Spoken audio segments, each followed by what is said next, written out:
Conservative commentator and Breitbart editor Milo Yiannopoulos have been escorted out of the building as soon as the violence erupted.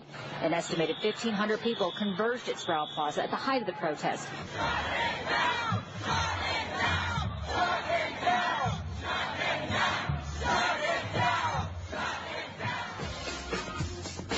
Meet today's snowflake liberals on college campuses. Shut him down. And they call Trump like the autocrat. He's the dictator. If these people had their way, there would be no free speech. It's only free speech for them. Snowflake bubble wrap kids. No, this is the way it is.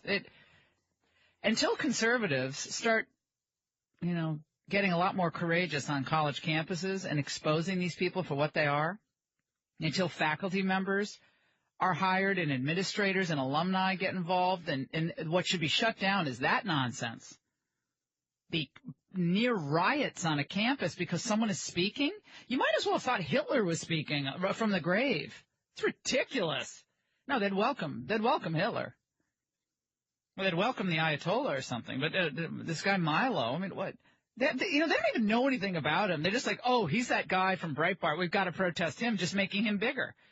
Joining us now, I'm delighted he's with us, is a student from Berkeley, campus reform contributor, Troy Worden, and he joins us now. Troy, I've got to hand it to you people at Berkeley. I mean, you guys really show the world the values of tolerance and free speech and and free debate. It's, I guess it's rah-rah 60s all over again. Well, thank you, Laura. The Berkeley College Republicans really are trying to start a new free speech movement, and this is for conservatives because we can't get our views out without being violently harassed, having our property destroyed, or having our events shut down. I think this has been blown up much more than it ever would have been since President Trump, has announced or suggested at least that cutting federal funds to Berkeley might be an option if they can't control the criminal elements that are coming onto campus and causing this disruption. So were there outsiders who were stoking this? Was it primarily students? Do you know? Well, what I can tell you and what campus reform from the Leadership Institute sees often is that there are these outside groups that show up to protest the event itself, and they use violent means such as explosives and fireworks that were used last night. But I have to tell you that this is an ongoing situation. There are student groups on campus. There are so-called anti-fascist groups on campus that use violence and intimidation to get their way. We've actually had our members, the Berkeley College Republicans, we've been punched, we've been spat at, we've been insulted, we've had our personal information released, and this has been going on for months. Why is the administration not doing anything about it? Why you file a complaint, I imagine, with the Student Disciplinary Committee or whatever it's called there, and they do nothing, or what happens?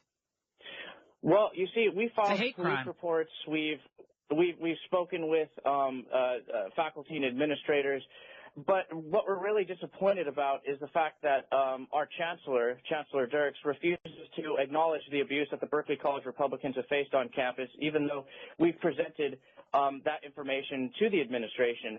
If you read the letters and emails he sent out before the Milo event, he was only addressing the concerns that leftists had about violent Nazis and white supremacists coming onto campus, when, in fact, I think when you look at the news coverage, you'll find that there were no incidents of white supremacists coming and beating up leftists. All the violence was on the other side. And so I think it's a shame that the university refuses to stand up for every minority, even the ideological minority. Troy, why Milo? Why is this kid, all the rage on college campuses? Is it the way he looks? What is? I'm just curious about that. It's not exactly like Gene Kirkpatrick in the '80s. What's going on with that? Certainly. Well, Mr. Yiannopoulos is a cultural phenomenon now, and what he does is he outrages leftists because he doesn't fit the narrative. He's such a diverse person in and of himself, and he's so provocative, and they take him so seriously that it's quite easy to. Well, he's a gadfly. He's kind of a gadfly, isn't he? Troy. He's a gadfly. He's a provocateur. He's described. Yes, yes. Even Socrates describes himself as a gadfly, and I think gadflies are helpful. And if Mr. Yiannopoulos is empowering conservatives across America on college campuses, then I think he is That does serve a good role to society. Yeah, that serves an important purpose.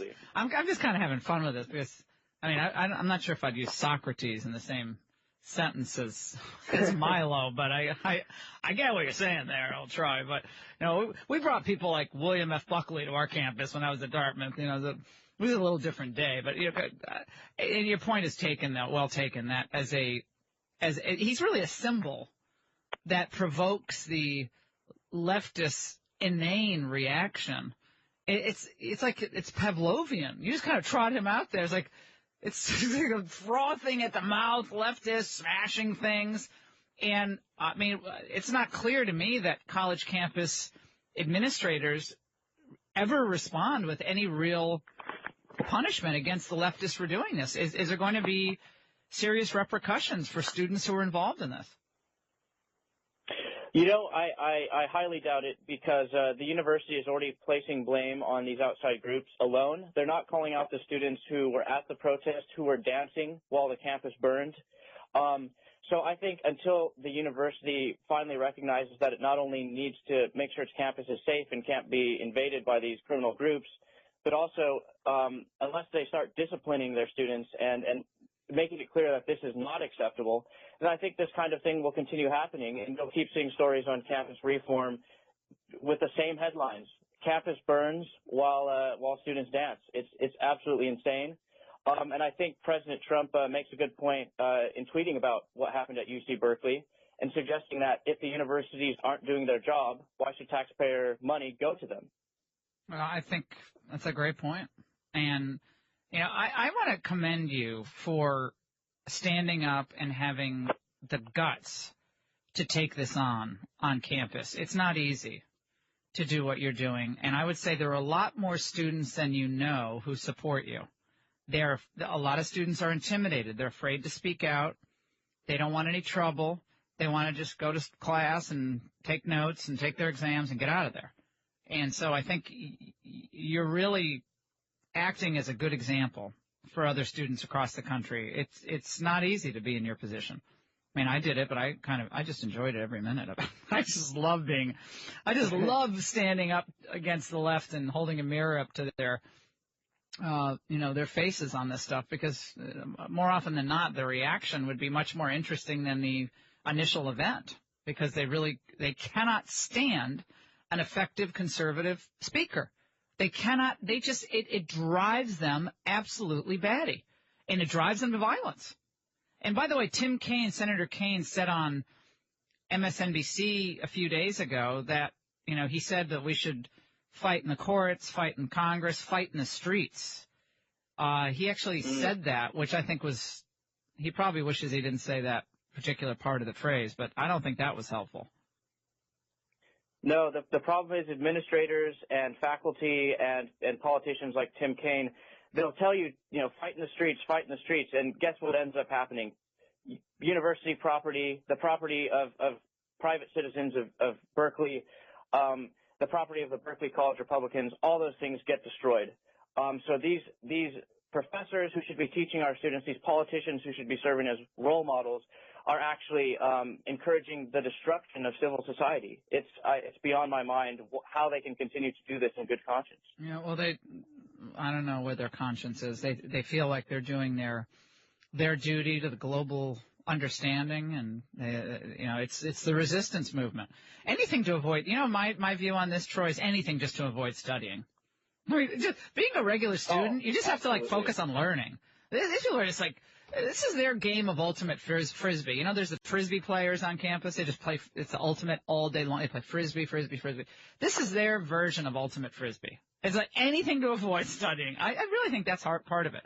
And these will be the same people who go into society and they work as community organizers or activists, and you'll ask them next year, their senior year, what are you going to do?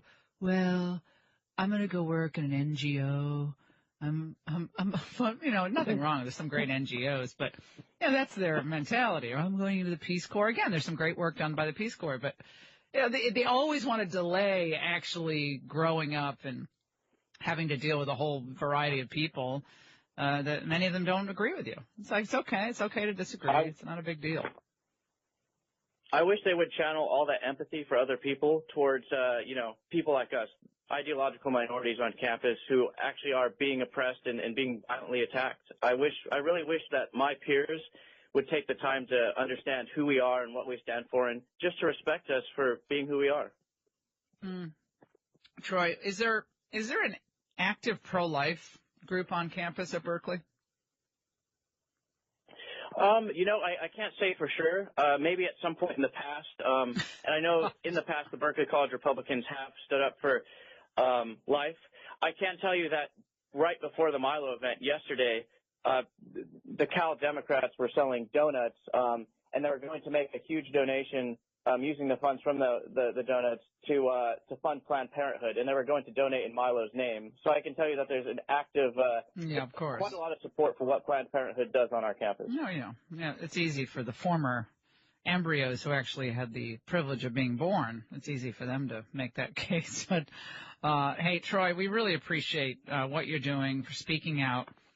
Continue to do it, and soon you'll be graduated, and you'll tell your kids someday about all your battles on campus against the crazies, and they'll say, "Dad, did people really do that? Did they spit on you?